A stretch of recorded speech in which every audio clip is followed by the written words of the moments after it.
Hello and welcome back to my channel. I'm Alice, and if you're new here, we talk about books, sometimes do some lifestyle and vlog content. So if you're looking for someone to stick on in the background while you make yourself a meal, clean your room, do that thing you've been putting off for the longest time, or you just want someone to listen to, then I'm your gal. So consider hitting that subscribe button.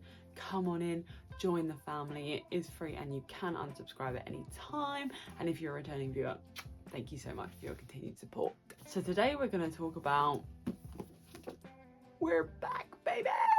Bridgerton, yes. Now, from the title of today's video, why I will always come back to Bridgerton. This video is basically just me talking about kind of the idea of comfort, I guess. I'm sure you guys out there have your own Bridgerton. Maybe it is Bridgerton, maybe it's something else. Maybe it's a book, maybe it's a show, maybe it's a film. It could be anything, right? A song. I think there's times in your life where you feel like you just need a bit of familiarity or you need a little bit of comfort. And probably if we dig a little bit deeper, that's probably to do with some kind of maybe stress, anxiety induced incident. And there's that comfort of having something that is familiar, not having to make the leap of going and trying something new or watching something new. And I know it seems like such a small task, you know, you can put on a new film, but sometimes there comes so many thoughts with that. What if I don't enjoy it? What if it's a waste of my time? What if it, and you start spiraling about things, and then you end up just watching The Holiday for the millionth time because, you know, you love it and it's going to be a great time. And I feel like that's how I kind of am with the Bridgerton books. Now, obviously I picked my two faves, Miss Hyacinth and Mr. Colin. Besties forever. So obviously, as you know, we read the first half of Bridgerton last year and then we finished off the series this year. And since then, I feel like I always come back and forth and just have a little read every now and then. Now, the way I feel like, if this sounds like something that sounds comforting to you but perhaps you don't do with your favorite book, then I have a really good sort of recommendation thing for you to do. Now, it's, you know, it's by no means my own idea nor innovation because this is done all the time, but I would really recommend it. And I would say that you should annotate those books. But as we know, I'm not really a firm believer of the old drawing on the books. I would love to, but I just can't bring myself to do it for some reason. I don't know why. So instead, I like to make my notes on the trusty laptop. One day I will tell you about the dents, but today is not that day.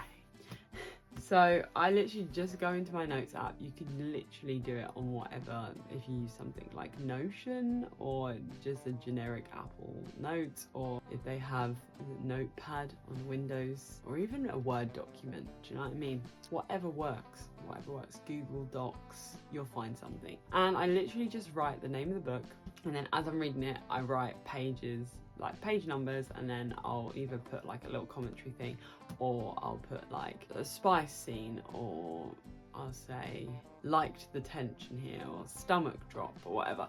And it gives you those moments that you know that you really enjoyed. And so sometimes you don't always have time to sit down and reread the entirety of one of your favorite books because you might have deadlines, you might have other things going on in the world, but you can always then have a guide to basically your favorite parts.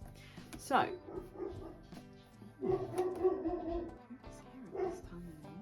that's wild. Note section, and then I write like little things like this. Like obviously some of them have more, but if we take Romancing Mr. Bridgerton for example. So we have pages 11 to 13, nice to see the other perspectives of the story. So we go to page 11 and then it's just like perfect. This is great because from 11 to 13, this is the whole period of time where Penn's just heard Colin saying, you know, I would never court Penelope Feverington, and then it's like, it's great. And I just love those bits because the way she writes those tension moments with the other two brothers, so Anthony and Benedict, who are there as well, they kind of are all like and it's written so well. And so like I love to go back and I'm like, oh my god, yeah. And then I can go to my next bit. So for example, I've said page 36, nice interaction. So then I can go to page 36, read the interaction, and it's kind of a way to skim read the book. you see what I mean? I did try to do some research on this to kind of be like, why? Like digging a little bit deeper with the whole comfort thing, which, you know, I have kind of explained can be sort of stress related or anxiety related. Also, you know, it comes from having a routine, that kind of thing. And it really just depends on the person, on what they look for, I guess. So, you know, this might not be for everyone, but I thought I would share how I like to do this, because I think sometimes, and you know, correct me if I'm wrong, but when you have a book or a book series that you really love, I feel like you just constantly look at it, and I don't know about you, but I just want to read it again, and I'm like, wow, I can't wait, I want to go over again. But I also then look at the 60 other books I have on my shelf, or however many it is now, that I haven't read, and I'm like, oh, but I want to read those as well. So it becomes like this whole circle and chain of a reaction basically, and I'm constantly on a loop. And then, you know, what do we end up reading? As we know, I'm reading The Maze Runner at the moment. I'm absolutely loving it, but I will always have time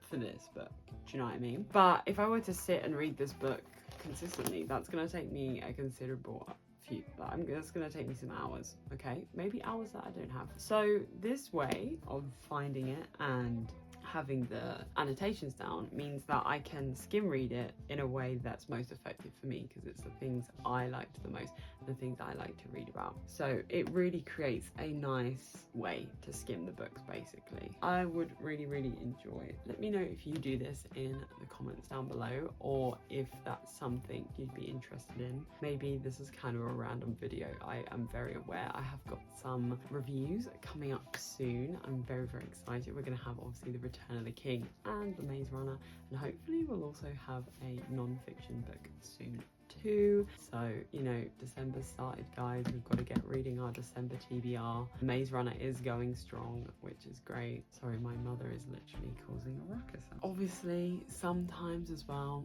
you know, confession, I do like to write little snippets of scenes that I think would be really great in a romance book, and I kind of just write my own ones, and it's great to get some inspo sometimes. So by also having these annotations, it's great to be like, oh, you know, there was a stomach drop miscommunication moment, and then I could be like, oh, this is a good example, and kind of find it that way. So I would really recommend. That is personally how I organize my book reading time. I like to do a books wrapped at the end of each book, which you guys obviously normally hear about in the review, where I say the star rating, what it is out of 10, the spice, would I recommend it in the review, and then I have my separate annotations note. And I would say for me, this really works with how I like to read. Okay, so, you know, how do you like to read? Do you annotate your books? Do you annotate them on a notes app? Do you just read them? Maybe just read them, because honestly sometimes that's the best way. Like, I have some books where I have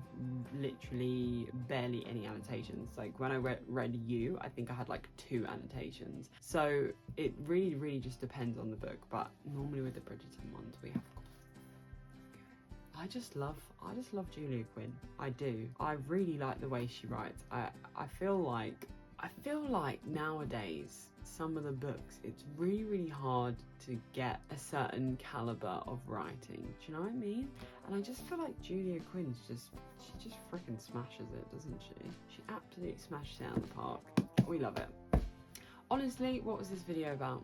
You tell me. I feel like it was just a little bit of a chat. I wanted to really make sure I was saying it right, because, you know, when you talk about things like stress-induced related problems, or maybe some anxiety or things like that, you don't really want to be like, you don't want to be going in blind basically. And I felt like I needed to do some research. So I'm sorry about missing the Saturday upload and having the Sunday upload instead. My time on Saturday was super minimal, and that will not be happening again. So normally I'm very good at pre-planning, but this Saturday just kind of escaped me, so not my finest moment. But anyway, nonetheless, I hope you enjoyed this video. Honestly, you know, I'll give you snaps and claps if you tell me what we talked about, what we learned, what we gained.